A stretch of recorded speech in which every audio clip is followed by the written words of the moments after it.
Long before modern countries existed, there lived a young king who dreamed of conquering the entire world. His name was Alexander. He became king at only 20 years old. Most young men at that age were still learning how to live. Alexander was already leading armies. In just 10 years, he defeated the greatest empires of his time. He crossed deserts, mountains, and unknown lands, and he never lost a single battle. But Alexander was not only a warrior, he was curious about the world and its people. He wanted to explore as much as he wanted to conquer. Alexander was born in the year 356 BC in the Kingdom of Macedonia. His father was King Philip, a powerful and respected ruler. His mother, Olympias, believed her son was destined for greatness. From a very young age, Alexander heard stories about heroes and gods. He was told that he had the blood of Achilles in his veins. These stories shaped how he saw himself. When Alexander was 12, a wild horse was brought to the royal court. The animal was strong, beautiful, and impossible to control. No one could ride it.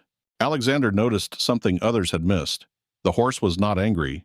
It was afraid of its own shadow. So he turned the horse toward the sun. Then, in front of the entire court, he climbed onto the horse and rode it without fear. The crowd stood in silence, amazed. From that day on, the horse became his closest companion. Alexander named him Bucephalus. They would travel thousands of miles together. When Alexander was 13, his father chose a special teacher for him. This teacher was not a soldier or a noble. He was one of the greatest thinkers in the world, Aristotle. Under Aristotle's guidance, Alexander studied science, philosophy, medicine, and literature. He learned not only how to fight, but also how to think. Alexander loved stories about heroes, especially the tale of Achilles. He carried a copy of the Iliad with him almost everywhere he went. He dreamed of becoming a hero just like in those stories. At 16, Alexander was left in charge of Macedonia while his father was away at war. Many believed he was too young for such responsibility. They were about to be proven wrong. When a nearby tribe rebelled, Alexander did not hesitate. He gathered soldiers and marched north to face them. It was his first time leading an army.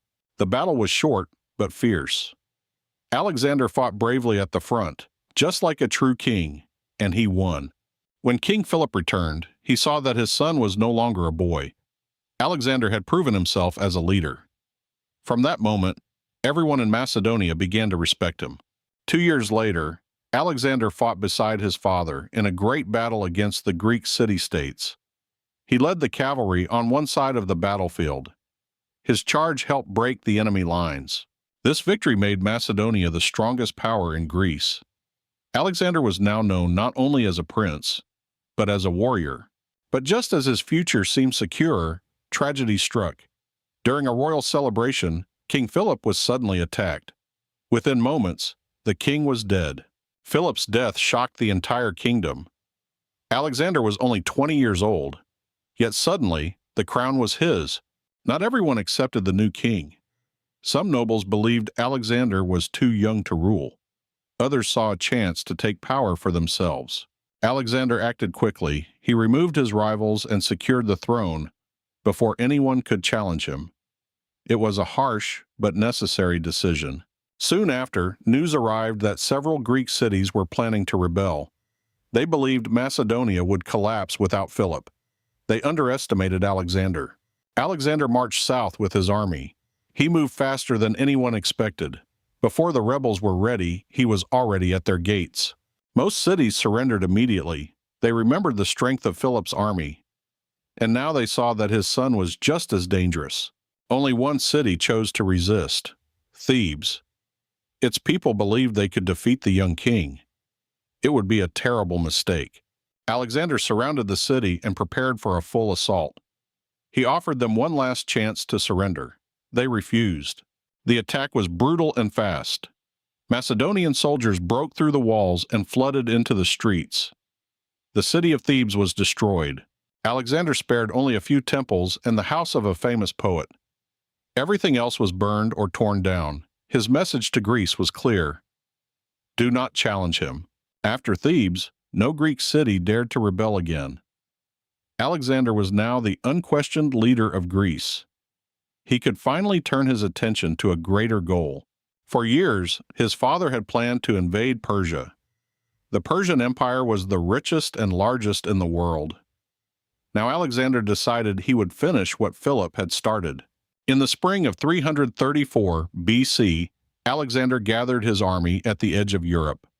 Ahead of him lay Asia and the vast Persian Empire. He was about to begin the greatest campaign of his life. To reach Persia, Alexander had to cross a narrow strait called the Hellespont. This water separated Europe from Asia. Crossing it meant declaring war on the greatest empire on earth. When Alexander stepped onto Asian soil, he threw a spear into the ground.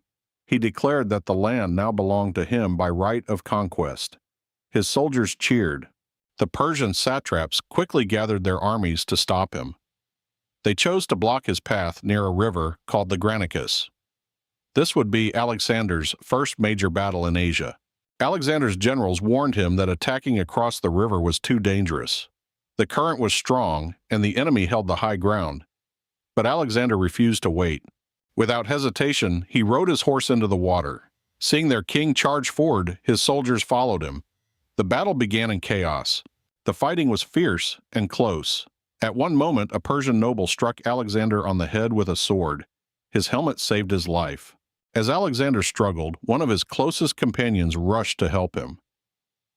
The attacker was killed just seconds before he could strike again. Alexander had narrowly escaped death. Despite the danger, Alexander's army pushed forward and broke the Persian line. The enemy began to retreat across the field. The Battle of the Granicus was his first victory in Asia. This victory opened the gates of Asia Minor to Alexander. One city after another surrendered or was captured. His legend began to grow. As Alexander moved deeper into Asia Minor, he reached an ancient city called Gordium. There, he was shown a strange and famous object, the Gordian knot. No one had ever been able to untie it. A legend said that whoever untied this knot would rule all of Asia. Many had tried before him and failed. Alexander studied the knot in silence. Then, instead of struggling with the rope, Alexander drew his sword. With one powerful strike, he cut the knot in half. He had solved the problem in his own way. Soon after, news arrived that King Darius himself was marching to stop him. The Persian king had gathered a massive army. The two rulers were finally about to meet. The armies clashed near a narrow plain close to the sea. It was here that the famous Battle of Issus began. Alexander faced an enemy far larger than his own force. Alexander saw that the narrow terrain limited the Persian numbers. He used this to his advantage. He led a direct charge toward King Darius. As Alexander's cavalry broke through the Persian lines, panic spread among the enemy. King Darius watched the attack coming straight at him. Then he turned his chariot and fled the battlefield. When their king ran, the Persian army collapsed. Thousands threw down their weapons and tried to escape. The Battle of Issus ended in a complete victory for Alexander. After the battle, Alexander captured the royal Persian camp. Inside were Darius's mother, wife, and children. They expected to be treated as prisoners. Rather than chasing Darius immediately, Alexander turned south. He wanted to control the coastal cities and cut off the Persian navy. It was a slow but strategic decision. City after city fell to his army. Some surrendered peacefully, others resisted and paid a heavy price. One city refused to surrender, Tyre. It was built on an island, protected by strong walls and the sea. Alexander could not reach it with a normal army. Instead of giving up, Alexander made an unusual decision. He ordered his men to build a road across the sea. Stone by stone, they pushed toward the island. For months, the work continued under constant attacks from the city's defenders. Arrows and fire rained down on the workers. But the road slowly grew longer. When the road finally reached the walls, Alexander launched a full assault. His soldiers climbed ladders and stormed the city from both land and sea. Tyre eventually fell after a brutal siege. After Tyre, most other cities chose not to resist. Alexander's reputation had become terrifying. Even powerful rulers preferred surrender to destruction. Alexander then marched south into Egypt. Unlike other lands, Egypt welcomed him as a liberator. The people were tired of Persian rule. The Egyptian priests crowned him as pharaoh. To them, he was not just a king, he was a living god. Alexander accepted the title. Curious about his destiny, Alexander traveled deep into the desert. He wanted to visit the famous oracle of the god Amun. The journey was dangerous and exhausting. At the temple of Amun, the priests greeted him in secret. What they told him was never fully revealed. But after that visit, Alexander became even more confident in his fate. While in Egypt, Alexander founded a new city on the Mediterranean coast. He named it Alexandria after himself. It would later become one of the greatest cities in the ancient world. After securing Egypt, Alexander turned his army east once again. He was now ready to face King Darius in a final, decisive battle. Both sides knew this would determine the fate of the Persian Empire. Darius gathered a massive army on a wide, flat plain near a place called Gaugamela. He chose the battlefield carefully, hoping his numbers would give him an advantage. The Persians prepared for war. Alexander studied the terrain and formed a bold plan. He knew he could not win by fighting directly against such a large force. Instead, he looked for a weakness in the enemy lines. As the battle began, the Persian army advanced with chariots and thousands of soldiers. The ground shook under the sound of hooves and wheels. It was one of the largest armies ever seen. Alexander's soldiers opened gaps in their formation to let the chariots pass through. Then they closed the lines again, trapping the enemy behind them. The plan worked perfectly.